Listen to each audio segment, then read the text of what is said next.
ফেনী সদর উপজেলার শস্যদী ইউনিয়নের দীর্ঘদিনের জলাবদ্ধতা ও পানি নিষ্কাশন সমস্যার সমাধানে শুরু হয়েছে মোহাম্মদ আলী খাল খনন কাজ। বুধবার বিকেলে শস্যদী ইউনিয়নের মোহাম্মদ আলী বাজার থেকে এলাহীগঞ্জ পর্যন্ত 5.725 কিলোমিটার দীর্ঘ এই খাল খনন কাজের উদ্বোধন করেন ফেনী 2 আসনের সংসদ সদস্য বীর মুক্তিযোদ্ধা অধ্যাপক জয়নাল আবেদীন।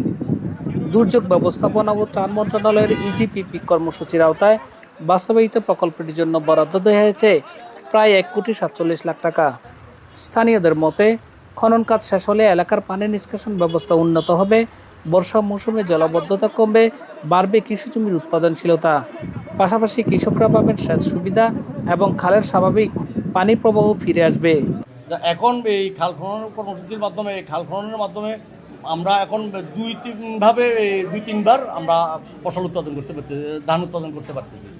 এরপরে ধরেন আমাদের এই খালটা দীর্ঘদিন যেহেতু খনন করা হয়নি, অনেকটা খাল ভরাট হয়ে গেছে বিভিন্ন জায়গায়।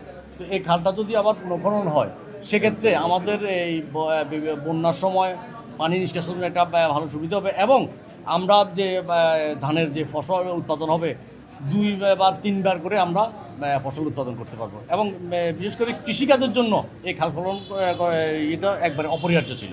এদিকে সংসদ সদস্য অধ্যাপক জয়নাল আবেদীন বলেন, দেশ ও কৃষির স্বার্থে পর্যায়ক্রমিকভাবে এলাকার সব খাল পরিষ্কার ও পুনঃখনন কাজ করা হবে।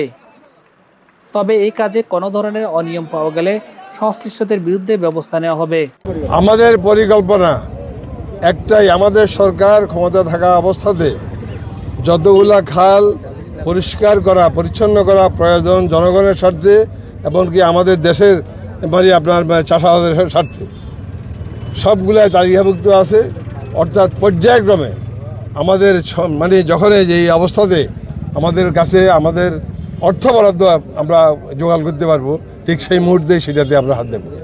স্থানীয়দের প্রত্যাশা, দ্রুত সময়ের মধ্যে খনন কাজ সম্পূর্ণ হলে জলাবদ্ধতা নিরসনের পাশাপাশি কৃষি, মৎস্য ও পরিবেশ খাতে ইতিবাচক ভূমিকা আসবে।